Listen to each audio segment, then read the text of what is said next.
তো আজ সাত সকালে উঠে চলে যাইতে হয়েছে আমাকে রামগঞ্জ। দেখতেই পাচ্ছ ওয়েদারটা। তো ভাই আমাকে নামাই দিচ্ছিল রামগঞ্জে। তো গিয়ে দেখি আমার দিদি কাপড় ধুচ্ছে, তো আমি খেয়ে নিচ্ছিলাম তার মধ্যে ঘুগনি আর রুটি। তো দিদি খুব টেস্টি রান্না করে। তো খাওয়া দাওয়া শেষ করে দিদি আর আমি চলে গিয়েছিলাম লাড্ডুর স্কুলে। তো আজকে ছিল লাড্ডুর সায়েন্স প্রজেক্ট আর ছিল ফুড ফেস্টিভ্যাল, যেটা দিদি এর আগের বারও আমাকে বলছে কিন্তু আমি যেতে পারিনি। তো গিয়েই দেখি এত সুন্দরভাবে সাজানো, সব বাচ্চারা প্রজেক্ট নিয়ে বসে আছে। তো দিদি আর আমি একটু ট্যুর করতে বেরোয়ছিলাম। তো ওখানকার যারা স্যার আছে তারা বললো এখনও রেডি হয়নি, একটু পরে হবে। তো যাই হোক, তো এখানে দেখলাম লাড্ডুকে উপর থেকে ম্যাডামদের সাথে নামে চলে আসছে, কিন্তু লাড্ডু আমাদেরকে দেখেনি। এত কাজ দিয়ে গেছে ভোদলা, আমাদেরকে পাত্তা পর্যন্ত দেয়নি। কেমনটা লাগে না, ওকে মানে ওর মাকে দেখছে না আমাকে দেখছে। তো যাই হোক, লাড্ডুকে ছাড়ে দিদি বললো চ টিকিট নিয়ে আসি, পরে খাওয়ার টিকিট আর পাওয়া যাবে না। তো দেখো বাইরে এসে দেখি এত সুন্দর সেট আপ, খুবই ভালো, মাঠটাও খুবই সুন্দর। তো এখানে আমরা খাওয়ার দাম দেখছিলাম, যেটা দেখে তো আমাদের চক্ষু চড়াক হয়ে গেল। তো দাম দেখে দিদি বললে এরকমই দাম হয়, তুই নে। তা আমি বলছি, আমি তো কিডনি বেচে টাকা পর্যন্ত আনিনি, আমি কিভাবে খাবো।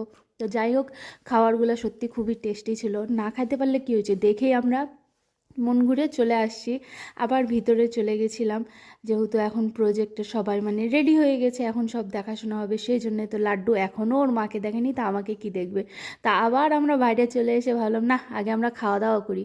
তো এখানে দেখো দিচ্ছিল পেস্ট্রি, 40 টাকা করে দাম ছিল। তো পেস্ট্রিটা বলতে গেলে সত্যিই খুবই ফ্রেশ ছিল, খুবই ভালো।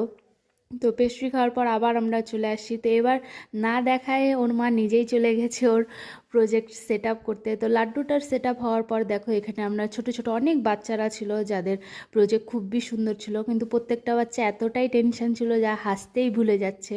তো যাই হোক, এখানে তো আমার হার্টবিট ফাস্ট হয়ে গেছে এত বড় হার্ট দেখে।